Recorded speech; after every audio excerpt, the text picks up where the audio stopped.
Good morning students आज हम बात करने वाले हैं लॉ ऑफ मोशन की। न्यूटन्स के जो लॉ हैं उनके कुछ क्वेश्चंस हैं जो आपके एग्जाम के हिसाब से बहुत ही इंपॉर्टेंट है। ऑप्शनल क्वेश्चन है, एमसीक्यू है और इसमें से कुछ क्वेश्चन हम इस वीडियो में कवर करेंगे। तो स्टूडेंट्स यहाँ पर जुड़े रहिएगा और देखते हैं यहाँ पर जो पहला क्वेश्चन है वो है which of the following law of motion is related to inertia. Inertia के बारे में मैं आप लोगों को पढ़ा चुका हूं। तो इनर्शिया क्या होता है कि अगर कोई ऑब्जेक्ट जो रेस्ट में है तो वो रेस्ट में रहेगा और मोशन में है तो मोशन में रहेगा जब तक कि उस पर कोई फोर्स अप्लाइड नहीं किया जाता है। तो यहाँ पर इनर्शिया को जो फॉलो करता है वो फर्स्ट लॉ करता है। फर्स्ट लॉ जो इसका सही आंसर है। सेकंड क्वेश्चन है which law of Newton's helps in finding the force on a body. यानी कि किसी बॉडी पर अगर फोर्स क्रिएट हो रहा है, फोर्स हमने लगाया है, उसको मोशन से रेस्ट में या रेस्ट से मोशन में करने की कोशिश करी है या कर दिया है, तो उस कंडीशन में कौन सा लॉ यहाँ पर काम करता है। तो जो फर्स्ट लॉ है वो इनर्शिया को रिप्रेजेंट करता है और सेकंड लॉ करता है कि हमने ऑब्जेक्ट पर फोर्स क्रिएट किया है या नहीं। तो यहां पर जो है ऑप्शन सेकंड ही सही है, क्योंकि थर्ड लॉ जो रिप्रेजेंट करता है वो एक्शन रिएक्शन को करता है, यानी कि यहां पर दो बॉडीज का होना जरूरी है।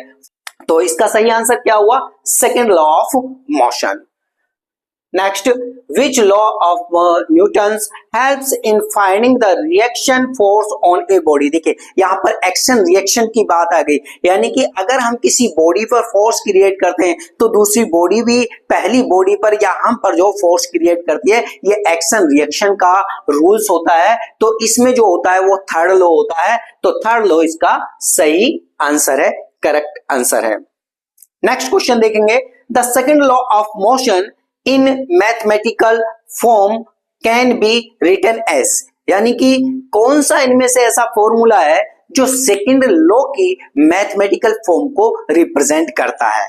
तो स्टूडेंट्स हमने आपको सिखाया है कि जो सेकंड लॉ होता है वो फोर्स को तो रिप्रेजेंट करता ही, साथ में जब हम सेकंड लॉ अप्लाइड करते हैं तो उस कंडीशन में क्या होता है, अगर हमने फोर्स क्रिएट किया किसी ऑब्जेक्ट पे तो उसका जो रेट चेंज ऑफ मोमेंटम है वही अप्लाइड फोर्स के इक्वल होता है। तो कहने का मतलब ये है कि यहां पर जो सेकंड लॉ की फॉर्म है वो आपकी पहली फॉर्म हो जाएगी, जो कि यहाँ पे लिखा है F is equal to dp upon dt, मतलब rate change of momentum. Rate change of momentum, rate change of momentum जो होता है वो अप्लाइड फोर्स के इक्वल होता है। दूसरा F बराबर m में भी दिया है, ये भी कई बार लगता है कि हमारा सेकंड लॉ को रिप्रेजेंट करता है, नहीं, ये बेसिकली फर्स्ट लॉ को ही रिप्रेजेंट करता है। फर्स्ट लॉ का अपग्रेड वर्जन है। नेक्स्ट क्वेश्चन पे आएंगे, fifth question, when we walk on a boat in still water the boat will be. देखिए जब हम स्टिल वाटर में होते हैं और हम बोट पर अगर वॉक करते हैं, कभी एक्सपीरियंस करना स्टिल वाटर में, यहाँ पर थर्ड लॉ काम करता है। जैसे ही हम आगे की तरफ को चलेंगे, फॉरवर्ड होंगे, इस तरीके से चलने की कोशिश करेंगे तो क्या होगा, हमारे जो पैर हैं वो बोट पर पीछे की तरफ फोर्स क्रिएट करेंगे और बोट जो है बैकवर्ड साइड में चलने लगेगी। तो यहां पर क्या है, मूव अहेड नहीं जी, मूव बैकवर्ड्स। ये वाला ऑप्शन आपका राइट होगा, ठीक है।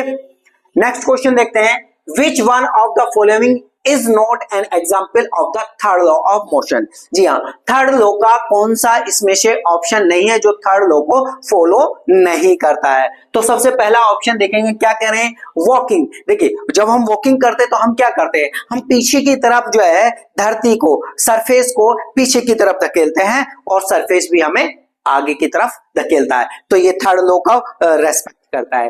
नेक्स्ट क्या है, अगला ऑप्शन दे रखा है स्कीइंग। स्कीइंग क्या होती है, बर्फ पर फिसलना। आपने देखा होगा बर्फ पर फिसलने के लिए हमें कोई फोर्स की जरूरत नहीं है, जनरली हम बर्फ पर चलेंगे भी ना, चलने की कोशिश करेंगे तो भी हम फिसल जाएंगे। तो आई थिंक यही ऑप्शन सही है। फिर भी हम नेक्स्ट ऑप्शन भी देख रहे थे, walking on a boat. Boat पर अभी हमने ऊपर वाला क्वेश्चन किया था कि बोट पर अगर हम चलते हैं तो यहाँ पर भी थर्ड लॉ यहाँ पे रेस्पेक्ट करता है, थर्ड लॉ यहाँ पर यूज होता है। साइकिलिंग, साइकिलिंग में भी क्या होता है कि जो साइकिल के पहिए होते हैं, साइकिल के टायर होते हैं, जब हम उसको चलाते हैं तो वो पीछे की तरफ जो है फोर्स क्रिएट करते हैं और आगे की तरफ वो बढ़ जाते हैं। तो यहाँ पे भी थर्ड लॉ यूज होता है। तो इसका सही ऑप्शन क्या होगा? स्कीइंग। स्कीइंग यहाँ पर सही ऑप्शन है। नेक्स्ट क्वेश्चन देखते हैं, what cases the motion of body which is initially in the state of rest.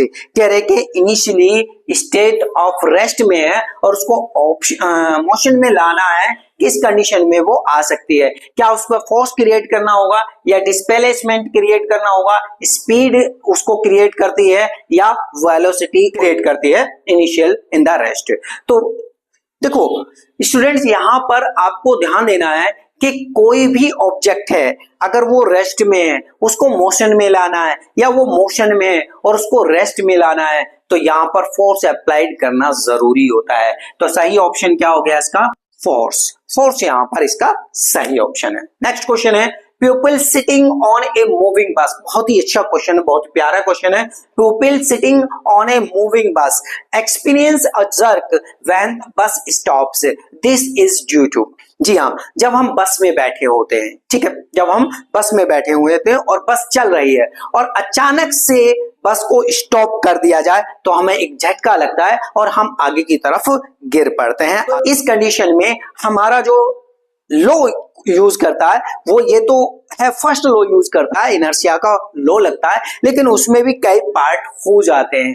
जैसे कि आप देखेंगे इनर्शिया ऑफ मोशन, ये क्या है? पहला ऑप्शन दिया इनर्शिया ऑफ मोशन, मतलब अगर हम मोशन में है और एकदम से गाड़ी को रोका जाए तो हम आगे की तरफ गिर जाएंगे, ये पहला है inertia of motion. Inertia of rest, मतलब बस में हम बैठे हुए हैं और अचानक से ड्राइवर ने जो बस चला दी तो हम क्या है, पीछे की तरफ को हम गिर जाएंगे, ये हमारा इनर्शिया ऑफ रेस्ट होगा। Inertia of turning, inertia of turning क्या है? हम बस में ट्रेवल कर रहे हैं, हम चल रहे हैं, अचानक से मोड़ आता है, तीक्ष्ण मोड़ आता है और बस का ड्राइवर जो है एकदम से अपनी गाड़ी को, अपनी बस को उस मोड़ की तरफ को मोड़ता है, तो हमें क्या फील होगा? हम एक्सपीरियंस करेंगे कि हम अपोजिट साइड में झुक जाएंगे, ये हमारा हो गया inertia of turning. Inertia of acceleration, inertia of acceleration क्या होता है कि अगर मान लो चलो हम ट्रेन के अंदर बैठे हुए हैं, हम ट्रेन के अंदर बैठे हुए हैं और जो हमारी ट्रेन है या हमारी बस है वो उसकी स्पीड लगातार बढ़ती जा रही है। एक होता है वो सेम स्पीड में चलती है,